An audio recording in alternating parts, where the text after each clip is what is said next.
Hello students, या अगोदरच्या आपण जेवढा काही व्हिडिओ घेतला होता त्यामध्ये आपण प्रॉबॅबिलिटी डिस्ट्रीब्यूशन चॅप्टर घेतला होता. आज आपण एक न्यू चॅप्टरची स्टडी करणार आहोत आणि तो म्हणजे चॅप्टर नंबर 8, आपल्या पार्ट 2चा last chapter number 8, binomial distribution. चला तर चॅप्टरची हेडिंग द्या, बायनॉमियल डिस्ट्रीब्यूशन. आता हा जो चॅप्टर आहे, हा चॅप्टर तुम्हाला बोर्ड एक्झाममध्ये 5 मार्क्ससाठी विचारला जाईल. किती मार्क्ससाठी? 5 मार्क्स फॉर बोर्ड एक्झाम. बरोबर. याच्यावरती तुम्हाला 3 मार्क्सचा एक क्वेश्चन आणि 2 मार्क्सचा व्हेरी सिंपल एक क्वेश्चन राहील.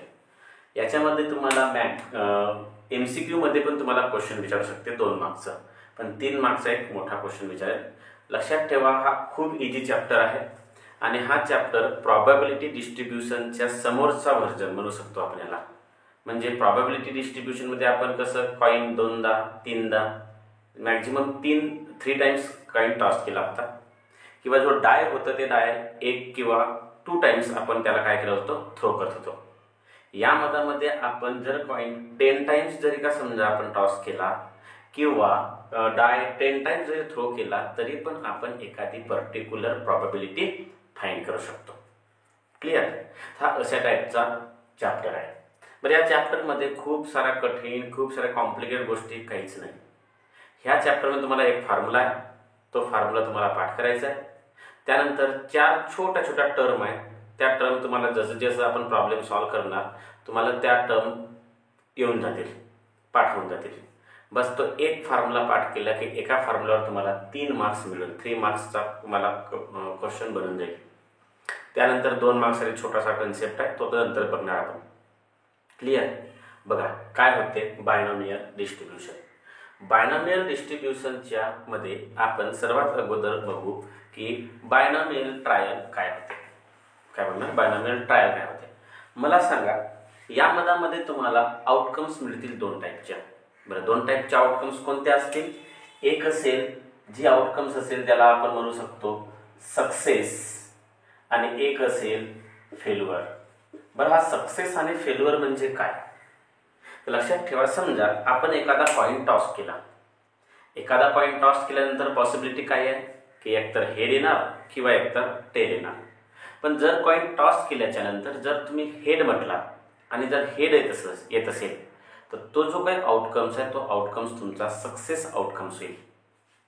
आणि जर समजा तुम्ही कॉईन टॉस केल्याच्या नंतर तो टेल येत असेल तर अशा वेळी तो जो आउटकम्स आहे त्या आउटकम्सला आपण काय म्हणू शकणार? फेल्युअर. म्हणजे तुम्ही हेड म्हणणार आणि येणार काय? टेल. तर अशा वेळी तो आउटकम्स कसा राहील? फेल्युअरमध्ये येईल. क्लिअर? तर अशा टाईपने आपण प्रत्येक कॉईन टॉस केल्याच्या नंतर प्रत्येक वेळीचा आउटकम हा इंडिपेंडंट राहील. कसं?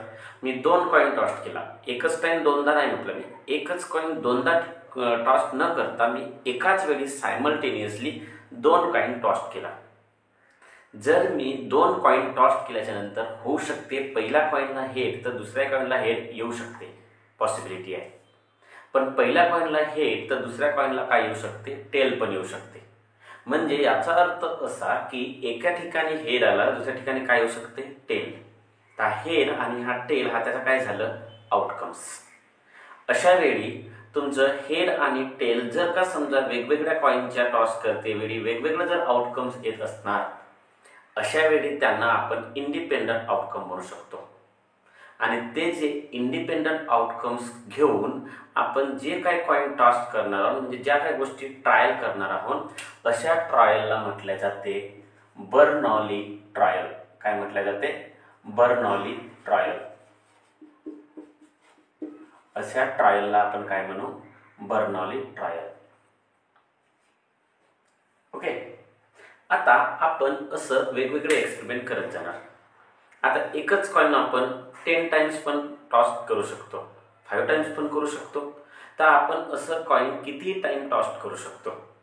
जर आपण कॉईन n टाइम्स जर टॉस करत असोन आणि त्या n टाइम कॉईन टॉस केल्याच्या नंतर काही फेल्युअर असणार, काही सक्सेस येतील, तर तो जो काही एक्सपेरिमेंट आपण करणार आहोत ज्यामध्ये आपण n टाइम कॉईन्स टॉस करणार आहोत, अशा वेळी तो जो काही तुमचं एक्सपेरिमेंट करणार आहोत त्या एक्सपेरिमेंटला म्हटले जाते बायनॉमियल एक्सपेरिमेंट.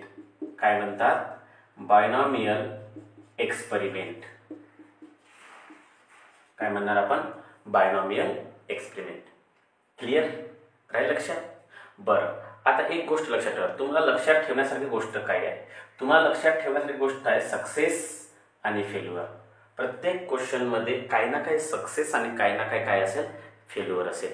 म्हणजे जो सक्सेस आहे त्याला आपण स्मॉल पी आणि जो फेल्युअर आहे त्याला आपण स्मॉल क्यू ने डिनोट करणार. सक्सेसला पी आणि फेल्युअरला क्यू. मग सक्सेस आणि फेल्युअर मिळून एक कंप्लीट आउटकम बनतो. कसं? समजा आपण जर म्हटला की जुलै किंवा ऑगस्टमध्ये पाऊस येणार आहे. आता ऑगस्टमध्ये पाऊस येणार आहे ही काय झाली? Possibility, 100% possibility. पाऊस येऊ शकतो, मॅक्झिमम पॉसिबिलिटी आहे. बरोबर? तर मला सांगा अशा वेळी फेल्युअर काय होईल? 0. तर सक्सेस काय होईल? 100%. मग मला सांगा सक्सेस प्लस फेल्युअर जर मी ॲड केलो तर टोटल 100% होईल. बरं, मी सप्टेंबरमध्ये म्हटलो तर आपण म्हणू शकतो की 70% चान्सेस आहेत पाऊस येण्याचं, पण 30% चान्सेस आहेत पाऊस न येण्याचं. म्हणजे अशा वेळी तुमचं सक्सेस किती झालं? 70%, पण फेल्युअर किती झालं? 30%. पण टोटल जर केला आपण सक्सेस प्लस फेल्युअर तर नेहमी काय होईल? 100% होईल. म्हणून एक गोष्ट लक्षात ठेवा की नेहमी सक्सेस प्लस फेल्युअर म्हणजे पी प्लस क्यू जर केला तर याचे आन्सर काय येईल? 1च्या बरोबर असेल. म्हणजे सक्सेसची प्रॉबॅबिलिटी आणि फेल्युअरची प्रॉबॅबिलिटी दोघांना आपण जर ॲड जर केला तर दोघांची व्हॅल्यू काय यायला पाहिजे? 1 यायला पाहिजे. बरोबर आहे? आता इथून तुम्हाला पीची व्हॅल्यू कधी कधी काय होते म्हणजे नेहमी मॅक्झिमम टाईम तुम्हाला क्वेश्चनमध्ये पीची व्हॅल्यू दिली असते, म्हणजे नंबर ऑफ सक्सेस दिलं असतात. पण तुम्हाला मग क्यूची व्हॅल्यू काढायची असेल तर कसं काढणार? तर लक्षात ठेवा क्यू इज इक्वल टू काढायचं असेल तर पीला इकडे घेऊन जा. काय होणार? 1 मायनस पी. हा इम्पॉर्टंट फॉर्म्युला आहे, तुम्हाला प्रॉब्लेम सॉल्व्ह करण्यासाठी यूज होईल. कधी कधी तुम्हाला क्यू दिला असेल आणि पी काढा म्हटला तर तो पण काढता येणार. कसं काढणार? P is equal to Q इकडे घेऊन चला तर 1 मायनस काय होईल? पी. दोन्ही पॉसिबिलिटी आपण फाईंड करू शकतो. क्लिअर? बरं, आता सर्वात इम्पॉर्टंट याचा फॉर्म्युला काय करायचं? जर समजा आपण nth नंबर ऑफ ट्रायल घेत आहोत म्हणजे nth नंबर ऑफ एक्सपेरिमेंट करत आहोत आणि nth नंबर ऑफ एक्सपेरिमेंटमध्ये x टाइम्स हा तुमचा काय आहे? सक्सेस आहे. x टाइम्स काय आहे? समजा सक्सेस आहे. मग x टाइम जर सक्सेस असेल तर काही ना काही टाइम फेल्युअर पण असायला पाहिजे. काय असायला पाहिजे? फेल्युअर असायला पाहिजे. मला सांगा रे, जर आपण 10 कॉइन टॉस केला, आपल्याला हेड पाहिजे असेल आणि त्या 10 कॉइन पैकी 4 टाइम्स जर हेड येत असेल तर फेल्युअर किती टाइम्स होईल? 6 टाइम्स होईल. मग त्याला फाईंड कसं करायचं? तर मी काय करणार? 10 पैकी 4 टाइम्स जर सक्सेस जर झालं तर 10 मायनस 4 केला तर काय मिळेल मला? 6. तर तो 10 मायनस 4 जो करणार तो तुमचा काय होईल? फेल्युअर होईल. नाही समजलंय? बघा, n टाइम्स आपण एखादा समजा एक्सपेरिमेंट करतो, n टाइम ट्रायल्स करतो. त्या n टाइम ट्रायल्स पैकी x टाइम काय झाला? सक्सेस. तर मला सांगा इथे लिहिते वेळी मला n मायनस x टाइम्स तुमचा काय व्हायला पाहिजे? फेल्युअर. समजलं? बघा, समजा तुम्ही 10 कॉइन टॉस करत आहात. 10 कॉइन पैकी तुमचं 4 टाइम्स हेड येत आहे म्हणजे सक्सेस येत आहे. 4 टाइम्स काय येत आहे? सक्सेस. तो ऑब्विसली 6 टाइम्स काय यायला पाहिजे? फेल्युअर. 6 टाइम्स काय यायला पाहिजे? फेल्युअर. मग मी या 6लाच कसं लिहू शकतो? तर 10 मायनस 4 लिहू शकतो. तर मला हाच जर शो करायचा असेल तर मी असं पण लिहू शकतो. म्हणून मी याला म्हटलं की n टाइम्स पैकी x टाइम जर सक्सेस असेल तर n मायनस x टाइम्स काय असेल? तुमचा फेल्युअर असेल. काय असेल? फेल्युअर. अशा वेळी अशा वेळी तुम्हाला याची काय करावं लागेल? प्रॉबॅबिलिटी फाइंड करावं लागेल. काय फाइंड करावं लागेल? प्रॉबॅबिलिटी. तुम्हाला क्वेश्चनमध्ये प्रॉबॅबिलिटीच विचारली असेल. मग अशा वेळी जर तुम्हाला प्रॉबॅबिलिटी फाइंड करायचा असेल तर तुम्हाला फॉर्म्युला माहिती पाहिजे आणि त्या प्रॉबॅबिलिटीचा फॉर्म्युला लक्षात ठेवा. P of x. काय म्हटलं मी? P of x equal to काय फॉर्म्युला होते, n C x P to the power x Q to the power N minus x. अवघड असा वाटणारा फॉर्म्युला आहे, बट वाटण्यासाठी जरी का अवघड असेल, बट हा फॉर्म्युला तुम्हाला पाठ करावा लागेल आणि एवढं सारं प्रॉब्लेम्स होतील की हा फॉर्म्युला तुम्हाला आपोआप पाठ होऊन जाईल. बरोबर. तर प्रॉबॅबिलिटी फाइंड करण्याचा फॉर्म्युला काय आहे, तर P of x equal to N C x P to the power x Q to the power N minus X. बरं, यापैकी एन म्हणजे काय, तर एन म्हणजे टोटल नंबर ऑफ आउटकम्स. आपण कॉइन म्हणा, डाय म्हणा, किती वेळ टॉस करतो तो. बरं, एक्स म्हणजे काय, तर ज्या नंबरसाठी तुम्हाला प्रॉबॅबिलिटी विचारली आहे तो म्हणजे एक्स. पी म्हणजे नंबर ऑफ सक्सेस आणि क्यू म्हणजे नंबर ऑफ फेल्युअर्स. क्लिअर राहील लक्षात. बरं, हा फॉर्म्युला लिहिल्याच्या नंतर बायनॉमियल डिस्ट्रीब्युशनचं प्रॉब्लेम सॉल्व्ह करण्यासाठी तुम्हाला एक टर्म लिहिणे आवश्यक आहे. काय, तर तुम्हाला असं लिहावं लागेल, एक्स फॉलोज एन पी.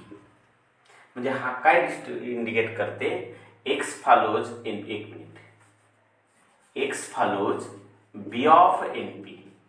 काय लिहावं लागेल, X follows B of N P.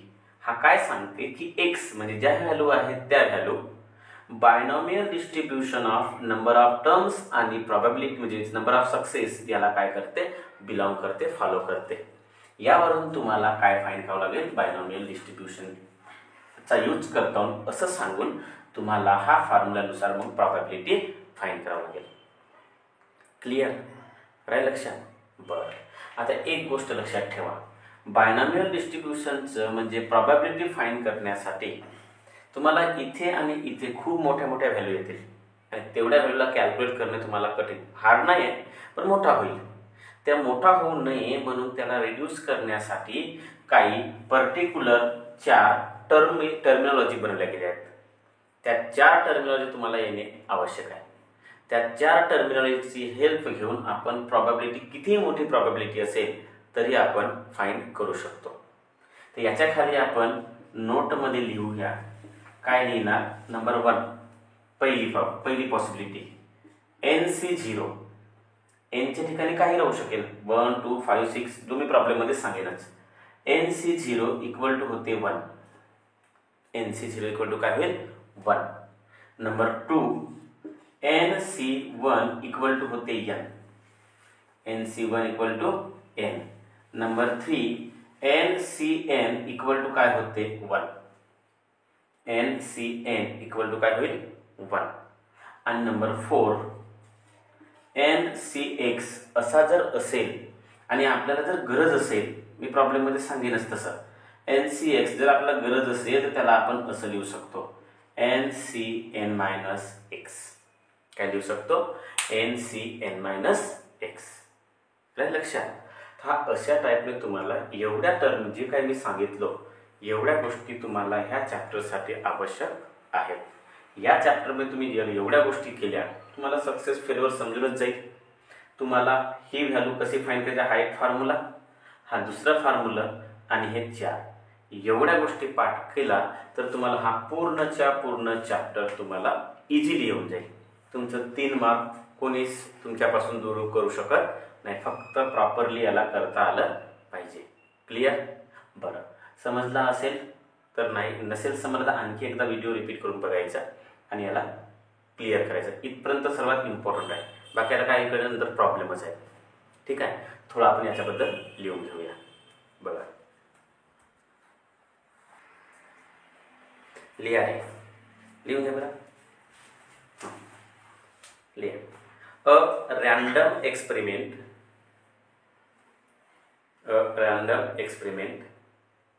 which has only 2 outcomes,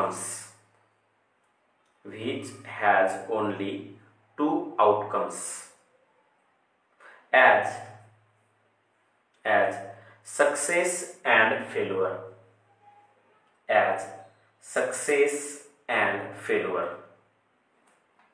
full stop. खालच्या लाइन मध्ये लिहा, the outcome of any experiment of any experiment is independent of the any other experiment, independent of the any other experiment, full stop. Such independent experiment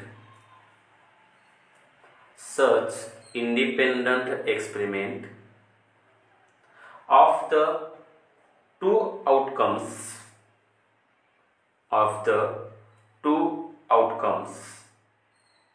are called Bernoulli trial. असं लिहा, Bernoulli trial ही spelling आहे, Bernoulli trial, full stop. खाली लिहा, an experiment of nth repeated independent Bernoulli trial of nth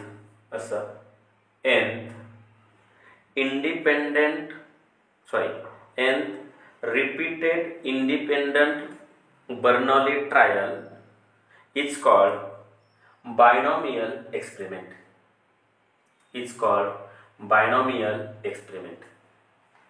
खाली let the probability of success and failure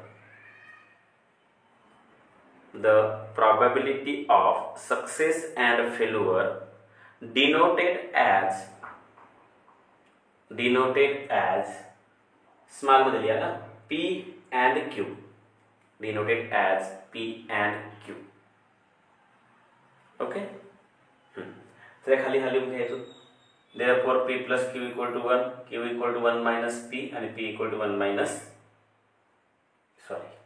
P चं 1 minus Q पाहिजे इथे, 1 minus Q. Q equal to 1 minus P आणि P equal to 1 minus Q. बरोबर. एवढं झाल्यानंतर समोर लिहा, to find the probability of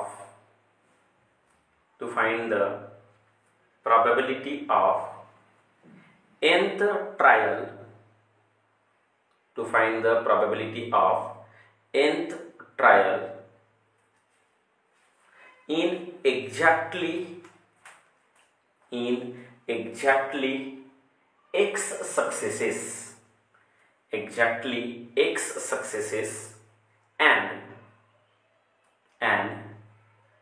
bracket लिया n minus x failure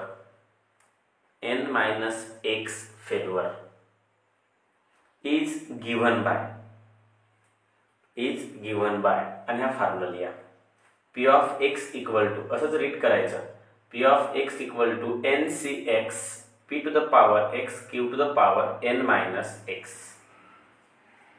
ncx p to the power x q to the power n minus x. खाली लिया, x follows b of np, असं लिया, x follows b of np.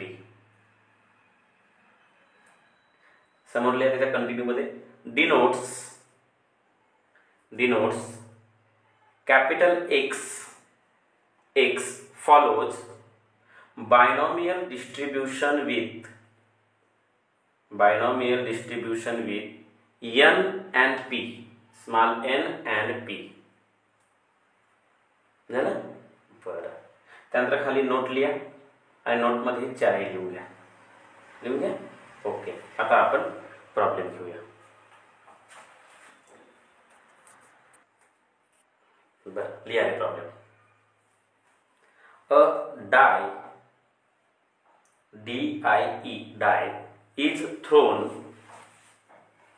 die is thrown 6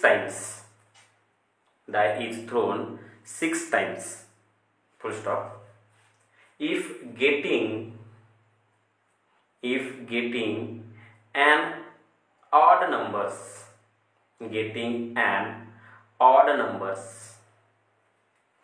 is a success.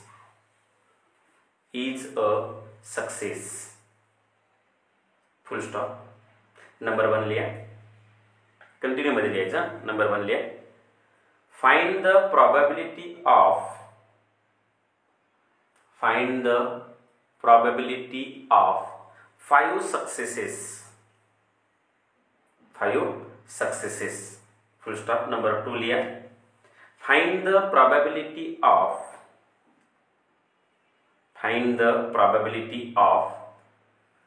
at least 5 successes. At least 5 successes. At least 5 successes. Full stop. Number 3 लिया. Find the probability of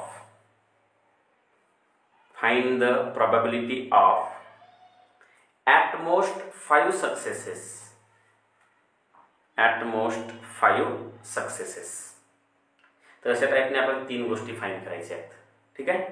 ह्या क्वेश्चनला तुम्ही तुमच्या लेवलवर important करून ठेवा 3 मार्क्ससाठी. यासारखं तुम्हाला बोर्ड एक्झाममध्ये विचारलेलं क्वेश्चन आहे. फक्त इथे 6 टाइम्स थ्रो करायचं आहे. त्या बोर्ड एक्झाममध्ये कुठे 8 टाइम्स, कुठे 9 टाइम्स, कुठे 10 टाइम्स असं विचारलं आहे. म्हणून ते फक्त व्हॅल्यू चेंज होईल, कन्सेप्ट सेम राहील हाच. ठीक आहे. बरं, लिहा आन्सरमध्ये. लिहा लेट. आन्सरमध्ये लिहा. हा जो क्वेश्चन आहे त्याच्या आन्सरमध्ये let capital X equal to number of successes. X equal to number of successes. बरं, नंबर ऑफ सक्सेससाठी क्वेश्चन मी तुम्हाला काय म्हटलं आहे रे की getting an odd numbers is a success. बघा म्हटलं आहे गेटिंग ॲन ऑड नंबर्स. तर नंबर ऑफ सक्सेसेसच्या बाजूलाच दॅट इज लिहा किंवा ब्रॅकेटमध्ये लिहा. नंबर ऑफ सक्सेस म्हणजे काय आहे तुमचा नंबर ऑफ ऑड नंबर्स. काय लिहा नंबर ऑफ ऑड नंबर्स. लिहिलं. बरं, त्यानंतर नंबर ऑफ सक्सेस म्हणजे ऑड नंबर जर होत असेल तर तुम्हाला पी लिहावं लागेल का. नंबर ऑफ सक्सेससाठी आपण पी घेतो. लिहा खाली त्याच्या पी इक्वल टू काय लिहा P equal to probability getting an odd number. Probability getting an odd number in a single throw of die. In a single throw of die. लिहिलं. बरं, आता असं झाल्याच्या नंतर मला सांगा आपण काय लिहिलं की पी मध्ये लिहिलं सक्सेस कोणाचं घ्या म्हटलं जेव्हा एक डाय थ्रो करणार तेव्हाच. मग एक डाय थ्रो जर केला आपण तर एक डाय थ्रो केल्यानंतर आउटकम्स काय येऊ शकतात.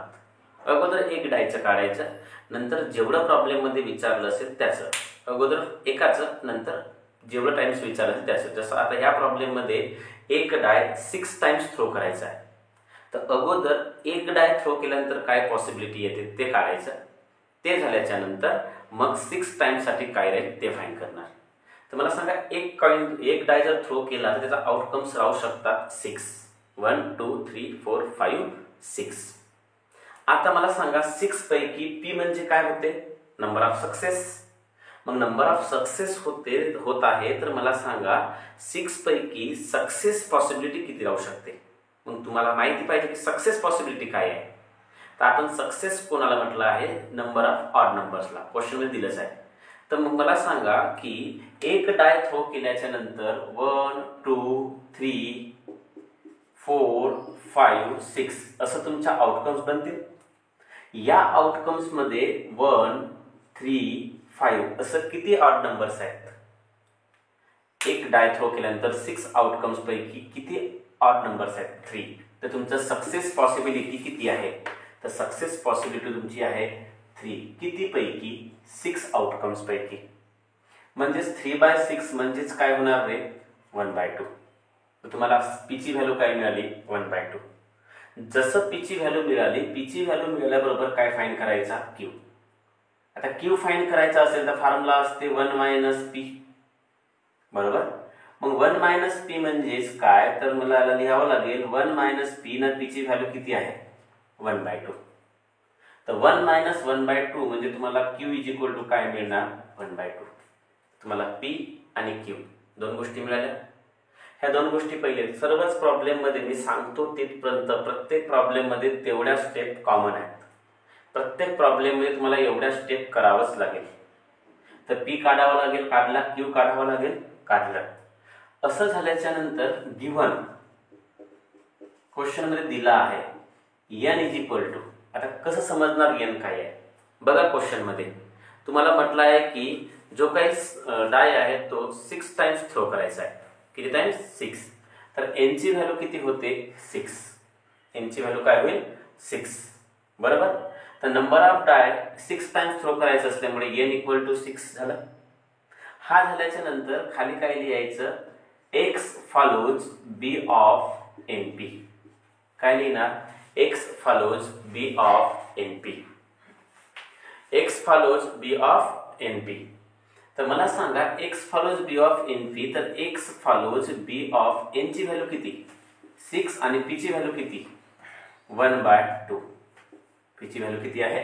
1/2. हा झाल्याच्या नंतर आपल्याला काय फाइंड करायचं आहे? प्रोबॅबिलिटी. काय फाइंड करायचं आहे? प्रोबॅबिलिटी. तर म्हणून therefore the probability is given by, the probability is given by. मग आपला फॉर्म्युला काय होतो? p of x equal to ncx p to the power x q to the power n minus x.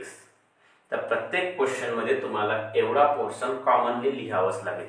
हा question common आहे, fix प्रत्येक question मध्ये. यानंतर सर्व व्हॅल्यू ह्या n आणि x नुसार p q च्या व्हॅल्यू नुसार चेंज होणार. ठीक आहे. आता आपल्याला n माहिती आहे, p माहिती आहे, q माहिती आहे, पुट करून घ्यायचा इथेच. तर मला सांगा काय होईल रे? p of x equal to n च्या ठिकाणी 6cx, p च्या ठिकाणी p ची व्हॅल्यू 1/2 आहे, 1/2 चा पॉवर x, कारण x आपल्याला अजूनपर्यंत माहिती नाही झाले, आणि q ची व्हॅल्यू किती आहे? 1/2 चा पॉवर 6 मायनस x. बरोबर आहे. तर अशा टाइपने आपण काय फाइंड करायचा? बेसिक फिनॉमिना बनवून ठेवायचा. इथपर्यंत झाल्याच्या नंतर आता तुम्हाला क्वेश्चन मध्ये काय विचारलाय तो बघा. तुम्हाला क्वेश्चन मध्ये सर्वात फर्स्ट विचारला आहे की find the probability of getting 5 success. असं विचारलाय. बघा काय विचारलं आहे. काय विचारलं आहे की find the probability of 5 successes. Find the probability of 5 successes. तर आपण लिहिणार की नंबर 1 आपल्याला फाइंड करायचं आहे probability of 5 successes. किती? 5 successes. म्हणजे x ची व्हॅल्यू किती झाली रे? 5. म्हणून इथे काय येणार? p of x च्या ठिकाणी 5, कारण का 5 सक्सेस म्हटलं तर 5, तर इक्वल टू जिथे जिथे x आहे तिथे आता मी काय लिहू शकतो? 5 लिहू शकतो. तर जिथे x आहे तिथे काय लिहायचं? 5. तिथे काय येईल? 6c5 1/2 चा पॉवर 5 1/2 चा पॉवर 6 मायनस 5. बरं, मला सांगा इथे 6c5, आता हा दोघांचा मधामधला डिफरन्स किती आहे बघायचा. लक्षात ठेवा, मी ते जे तुम्हाला नोटमध्ये 4 फॉर्म्युले दिले ना त्यांचा यूज कसं करायचा ते सांगत आहोत. 6c5 पैकी जर ही व्हॅल्यू ह्या व्हॅल्यूच्या जवळची असेल, बघा लक्ष द्या, ही व्हॅल्यू या व्हॅल्यूच्या जवळची जर व्हॅल्यू असेल, अशा वेळी ह्या दोघांमध्ये लावायचं त्या 4 नोट मधल्या फॉर्म्युल्यामधला एक फॉर्म्युला. आता तो कोणता लागेल? तिथे nc 0 होता, एक तो लागू नाही शकत कारण की यांच्या ठिकाणी 6 आहे पण इथे 0 नाही आहे. दुसरं nc 1 होता, तो पण नाही लागू शकत कारण का इथे 1 नाही आहे. तिसरं nc n होता, तो पण नाही लागू शकत. का बरं? कारण का इथे यांच्या ठिकाणी 6, तर इथे पण कोण हवा होता? 6 जो नाही आहे. मग इथे फॉर्म्युला लावणार ncx. बरं, हा प्रत्येकच वेळी लावायचं का? नाही. ज्यावेळी ह्या दोघांचा डिफरन्स 1 किंवा 2 एवढा जर येत असेल तरच तो फॉर्म्युला लावायचा, अदरवाईज लावायचं नाही. मग डायरेक्ट सॉल्व्ह केलं तरी चालेल. ह्या दोघांच्या मधामध्ये जर का समजा डिफरन्स 1 येत असेल किंवा 2 येत असेल, ह्या दोघांचा डिफरन्स 1 किंवा 2 आला, तर अशा वेळी तो फॉर्म्युला परफेक्टली काय करायचा? अप्लाय करायचा. बरं, लक्ष द्या. तर मग तो अप्लाय केल्यानंतर मला सांगा रे, तो फॉर्म्युला काय होता? तो फॉर्म्युला होता ncx is equal to nc n minus x. असा होता. या फॉर्म्युल्यानुसार हा काय बनेल, एनच्या ठिकाणी 6 आहे, इथे एन आहे, तर इथे एनच्या ठिकाणी कोण राहील 6. सी आहे, इथे सी आहे, इथे सी बनेल आणि इथे एक्सच्या ठिकाणी n - x होईल. तर असंच एक्सच्या ठिकाणी 6 मायनस म्हणजे n - x म्हणजे 6 मायनस काय होईल 5 आणि 6 - 5 किती 1. तर इथे काय येईल 1 येईल. आलं. सो देअरफॉर 6c1 इथे बघा काय आहे 1/2 चा पॉवर 5 आणि इथे बघा काय आहे 1/2 चा पॉवर 6 - 5 म्हणजे 1 लिहू शकतो. बरोबर आहे. त्यानंतर मला सांगा 6c1 म्हणजे काय होते. आता इथे तो फॉर्म्युला लागेल कोणता बघा nc1 असा फॉर्म्युला होता आणि nc1 म्हणजे काय होते n होते. nc1 म्हणजे काय होते n होते nc1 म्हणजे n होते. तर मला सांगा n च्या ठिकाणी काय आहे 6c1 म्हणजे काय व्हायला पाहिजे रे n म्हणजेच कोण 6 कारण का n च्या ठिकाणी कोण आहे 6 आहे. आणि इथे जर बघितला तर इथे बघा 1/2 चा पॉवर 5 1/2 चा पॉवर 1 दोघांचा बेस 1/2 सेम. तर अशा वेळी पॉवरची काय होते ऍडिशन. तर मला सांगा पॉवरची जर ऍडिशन जर होत असेल तर 5 + 1 काय होईल हा 6 होईल. काय होईल 6 होईल. बरोबर. बरं आता लक्ष द्या इथे कसं करायचं समोर याला सॉल्व कसं करायचं. Very simple. इथे काय आहे 6 तर इथे काय येणार 6 इंटू 1 चा पॉवर 6 म्हणजे काय होईल 1 आणि खाली 2 असल्यामुळे 2 चा पॉवर 6 म्हणजे काय होईल 2 to the power 6. So equal to 6 into 1 6 divide मध्ये 2 चा पॉवर 6 किती होते तर 2 चा पॉवर 6 म्हणजे 2 ला 6 टाइम्स मल्टिप्लाय करावं लागेल. 2 1 चा 2 2 2 चा 4 4 2 चा 8 8 2 चा 16 16 2 चा 32. तर 2 1 चा 2 2 2 चा 4 2 3 चा 4 2 चा 8 4 4 चा 16 4 5 चा 32 ना 4 6 चा होते 64. तर इथे काय येणार 2 चा पॉवर 6 64 येईल. आता 2 चा पॉवर 6 64 जर आला तर मला सांगा p of 5 is equal to मला सांगा 6 आणि 64 दोघांनाही 2 चं डिवाइड होते. 2 चा डिवाइड होतं 2 3 चा 6 आणि 2 32 चा 64. तर p ऑफ 5 ची व्हॅल्यू तुम्हाला काय मिळेल मुलांना 3/32 काय मिळेल 3/32 बरोबर. त्यानंतर सेकंड नंबर तुम्हाला काय विचारला आहे. सेकंड नंबर मध्ये तुम्हाला विचारला आहे की प्रोबॅबिलिटी काय विचारला probability find the probability of at least 5 successes. आता बघा याचा मीनिंग काय होते बघा. पहिला क्वेश्चन बरोबर बघ लक्ष द्या म्हणजे बाकी क्वेश्चन इझिली येऊन जातात. तुम्हाला काय फाइंड करायचं आहे probability of at least 5 successes. at least 5 successes काय करायचं आहे at least 5 successes. at least चा मीनिंग काय कमीत कमी 5 सक्सेस पाहिजे. त्यापेक्षा वर किती होऊ शकतात पण मिनिमम किती असायला पाहिजे 5 असायला पाहिजे. मिनिमम 5 सक्सेस म्हणजे त्याच्यापेक्षा मॅक्झिमम तुम्ही कितीही असल्या तरी चालेल पण आपण कितीही नाही यूज करू शकत. का बरं कारण का या प्रॉब्लेम मध्ये आपण डाय मॅक्झिमम किती वेळ थ्रो करणार आहोत 6 टाइम्स आणि तुम्हाला कमीत कमी किती विचारला आहे 5 ची प्रोबॅबिलिटी. म्हणजे याचा अर्थ प्रोबॅबिलिटी ॲट लिस्ट 5 सक्सेसचा मीनिंग काय होते 5 किंवा 5 पेक्षा जास्त सक्सेसची प्रोबॅबिलिटी काढणे. किती म्हटलं मी 5 किंवा 5 पेक्षा जास्त सक्सेसची प्रोबॅबिलिटी फाइंड करणे. तर मला सांगा इथे जर प्रोबॅबिलिटी काढायची असेल p ऑफ x तर x हा काय पाहिजे greater than or equal to 5 घेला. का बरं मी greater than or equal to घेतला बरोबर लक्षात ठेवा. ॲटलिस्ट म्हणजे कमीत कमी 5 म्हणजे तुम्हाला ज्या वेळी ॲटलिस्ट वर्ड आला तर समजून जायचं की जो दिलाय तो आणि त्याच्यापेक्षा जास्त जो दिला आहे तो आणि त्याच्यापेक्षा जास्त सक्सेसची काय काढायची आहे प्रोबॅबिलिटी फाइंड करायची आहे. तर इथे म्हटलंय ॲटलिस्ट 5 म्हणजे याचा अर्थ असा की इथे 5 किंवा 5 पेक्षा जास्त सक्सेसची काय काढणे आवश्यक आहे प्रोबॅबिलिटी. आता 5 पेक्षा जास्त 5 किंवा 5 पेक्षा जास्त म्हणजे किती तर 5 एक होईल आणि 5 पेक्षा नंतर कोण येते 6 6 च्या नंतर 7 नाही येणार. का बरं कारण की टोटल नंबर ऑफ आउटकम्स किती आहे 6, म्हणून फक्त कुठपर्यंत येणार 6 पर्यंतच येणार. असा असेल म्हणजे याचा अर्थ असा, याचा मिनिंग काय होते की तुम्हाला प्रोबॅबिलिटी 5 आणि प्रोबॅबिलिटी 6 ची काढायची आहे. बरोबर आहे. या दोघांची काय करायची अशा वेळेस ॲडिशन. काय करायची ॲडिशन. तुम्हाला P5 प्लस P6 फाइंड करायचं आहे. आता P5 फाइंड करायचं असेल तर P5 तुम्ही आपण ऑलरेडी आताच फाइंड केला, तर वारंवार डबल करण्याची गरज नाही. इथेच केलाय बघा P5, तेवढा तुमचा वेळ वाचेल. पेपरमध्ये पण डायरेक्ट असा जर आला क्वेश्चन तर पेपरमध्ये बोर्ड एक्झामच्या पेपरमध्ये सुद्धा डायरेक्टच करायचं. P5 ऑलरेडी नसेल जर काढलं तर मग सेम असंच काढायचं यासारखंच P5. पण तुम्ही आपण ऑलरेडी P5 काढल्यामुळे आता वारंवार लिहिणार, त्याला फाइंड करायचं नाही. डायरेक्ट लिहिला तर तुमचं मार्क कट होणार नाही.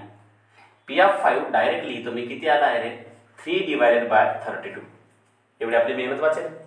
प्लस P6 काढायचं असेल तर सेम असंच P5 जर P5 काढलं तसंच काय काढायचं P6. मला सांगा P6 या ठिकाणी पुट करायचं. x ची व्हॅल्यू किती आहे 6, तर ह्या फॉर्म्युल्यामध्ये x च्या ठिकाणी आता किती येणार 6 येणार. तिथे काय होईल 6C6 P येणार. बरं P नाही 1/2 1/2 चा पॉवर x. तर x ची व्हॅल्यू किती आहे 6 आणि 1/2 चा पॉवर 6 मायनस x म्हणजेच 6. बरोबर. So equal to 3/32 plus 6C6. कोणत्या फॉर्म्युला सारखं वाटते रे बघा, नोटमध्ये लिहून दिलेल्या NCN बघा. 6C6 म्हणजे NCN यासारखा आहे आणि NCN असा जर असेल तर याचा आन्सर काय होते 1 होते. काय होते 1.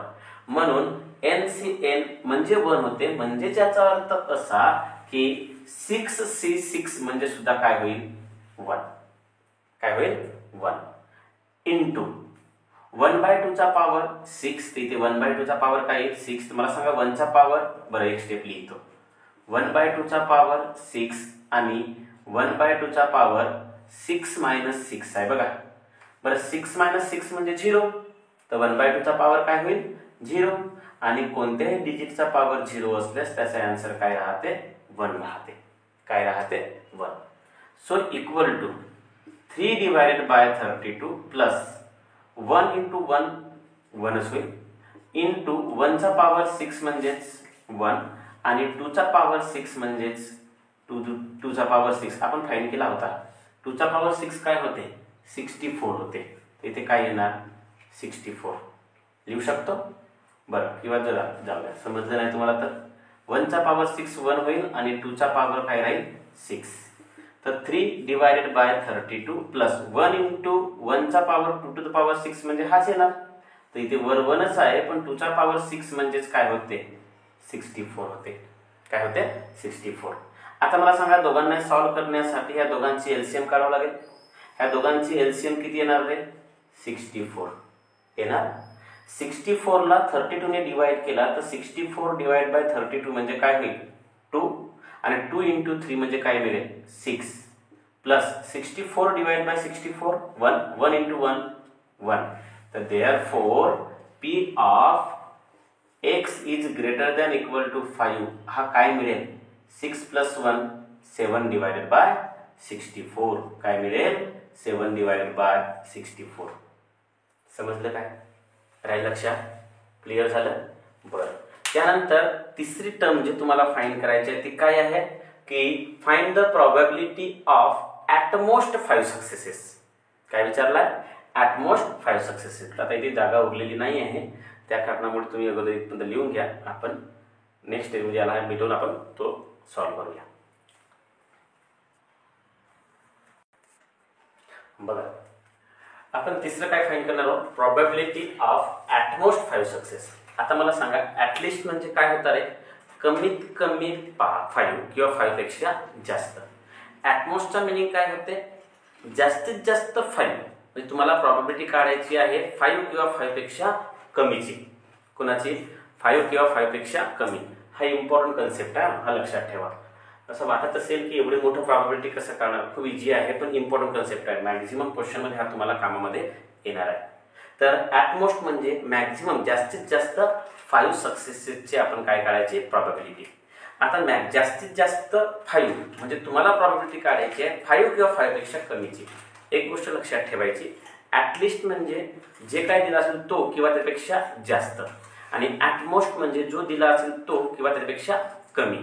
तर यामध्ये म्हटलं आहे ॲट मोस्ट 5 सक्सेसेस म्हणजेच 5 किंवा 5 पेक्षा कमी, 5 किंवा 5 पेक्षा कमी. तर देअरफॉर तुम्हाला प्रॉबिलिटी काढायची आहे x is less than equal to 5 ची. कोणाची? x is less than equal to 5. आता याचा तुम्हाला सिंपल फॉर्म्युला सांगतो. कारण का 5 किंवा 5 पेक्षा छोटी जर प्रॉबिलिटी काढायची असेल तर यामध्ये तुम्हाला इथे काय लिहावं लागलं असतं, p of 0, p of 1, p of 2, p of 3, p of 4, p of 5 एवढ्या साऱ्यांची प्रॉबिलिटी काढेपर्यंत पेपर संपून जाईल. म्हणून तुम्हाला याची प्रॉबिलिटी जर काढायची जर असेल तर याची प्रॉबिलिटी काढण्यासाठी तुम्हाला काय करावं लागेल, तर याची प्रॉबिलिटी काढण्यासाठी तुम्हाला एक कन्सेप्ट माहिती पाहिजे. काय कन्सेप्ट आहे लक्षात ठेवा. मला सांगा रे, मी तुम्हाला सांगितलं होतं सम ऑफ प्रॉबिलिटी हा काय होते 1. मग किती आउटकम्स म्हणजे किती टाइम्स आपण डाय थ्रो केला, 6 टाइम्स. मग 6 टाइम्स डाय थ्रो केल्यानंतर ऑड नंबर येण्याची पॉसिबिलिटी काय आहे? एकही नाही येणार ऑड नंबर, किंवा 1 येईल, 2 येईल, 3 येईल. तर मला सांगाय सर्वांची प्रॉबिलिटी जर काढलो तर p ऑफ 0 होईल, plus p of 1, plus p of 2, plus p of 3, plus p of 4, plus p of 5, plus p of 6 equal to सर्वांची ॲडिशन कोणाच्या बरोबर असेल? 1 च्या बरोबर असेल. कोणाच्या बरोबर असेल? 1 च्या बरोबर. आता मला सांगा तुम्हाला प्रॉबिलिटी कुठली काढायची आहे? तुम्हाला प्रॉबिलिटी काढायची आहे 5 किंवा 5 पेक्षा लहान, म्हणजे इथपासून इथपर्यंत प्रॉबिलिटी पूर्ण काढायची आहे तुम्हाला. फक्त हा नको आहे. मग व्हेरी सिंपल, याची जर प्रॉबिलिटी काढायची जर असेल तर मी काय करतो, p of 0 plus p of 1 plus p of 2 plus p of 3 plus p of 4 plus p of 5. मला एवढ्याच टर्मची प्रॉबिलिटी काढायची आहे. तर मी थोडासा स्मार्टली काय करतो, या साईडला 1 आहे, मला इथपर्यंतची प्रॉबिलिटी काढायची जर असेल तर p ऑफ 6 राईट साईडला घेऊन जायचं. या p ऑफ 6 ला राईट साईडला नेला तो प्लसचा काय होईल, मायनस p ऑफ 6. समजलं? ही जी टर्म आहे ह्या टर्मचा मिनिंग काय होते, तर ह्या टर्मचा मिनिंग होते p of x is less than equal to 5, ज्याचा फॉर्म्युला होईल 1 मायनस p ऑफ 6. तर p of x is less than equal to 5 equal to 1 minus p of 6 होईल. तर मला सांगा हा कन्सेप्ट समजायला पाहिजे तुम्हाला. या सर्वांची ॲडिशन. तर आपण p of x is less than equal to 5 म्हणजे होते 1 मायनस p ऑफ 6. याचा मिनिंग 0 पासून 5 पर्यंत सर्व टर्मची प्रॉबिलिटी काढणे. फक्त एकच टर्म आहे p ऑफ 6 जे नाही काढायचे त्याला राईट साईडला घेऊन जा, म्हणजे याची व्हॅल्यू कोणाच्या बरोबर होईल, 1 मायनस p ऑफ 6 च्या. मी इथे लिहू शकतो 1 मायनस p ऑफ 6 डायरेक्ट. आता 1 मायनस p ऑफ 6 जर लिहिलं तर मला सांगा रे, या लक्ष द्या, याला मी लिहू 1 मायनस p ऑफ 6 म्हणजेच काय होते, p of x is less than equal to 5. So equal to 1 minus p of 6. आता p ऑफ 6 हे आताच काढलं होतं, एक तर तिथून घ्या व्हॅल्यू किंवा डायरेक्ट काढून घ्या, काही वेळ नाही लागणार. 6c6 1/2 चा पॉवर 6 1/2 चा पॉवर 6 मायनस 6. 1 मायनस 6c6 काय होते 1. 1/2 चा पॉवर काय आहे 6, आणि 1/2 चा पॉवर 6 मायनस 6 म्हणजे काय होणार 0. So equal to 1 minus 1 into 1/2 चा पॉवर 6 म्हणजेच 1/2 चा पॉवर 6 होईल. तर 1 चा पॉवर 6 म्हणजे 1, आणि 2 चा पॉवर 6 म्हणजेच 2 टू द पॉवर 6 इंटू 1/2 चा पॉवर 0 म्हणजे काय होईल हा 1. 1 minus 1/2 to the power 6 into 1 म्हणजे हाच होणार. हा जर होत असेल तर 1 डिवाइड बाय 2 चा पॉवर 6 किती घेऊ, 64. 2 चा पॉवर 6 किती होते 64. तर मला सांगा P of X is less than equal to 5 equal to काय मिळेल 64 इंटू 1 64 मायनस 1 63 डिवायडेड बाय 64. तर या टाईपने तुम्हाला काय मिळेल प्रॉबॅबिलिटी मिळेल. काय मिळेल प्रॉबॅबिलिटी. तर अशा टाईपने एक नवीन चॅप्टर आपण स्टार्ट केला होता बायनॉमियल डिस्ट्रीब्युशन. आणि या चॅप्टरचा आपण बेसिक कन्सेप्ट काय असते बघितलं आणि बेसिक कन्सेप्टच्या नंतर आपण एक प्रॉब्लेम सुद्धा बघितला आहे. बरोबर आहे.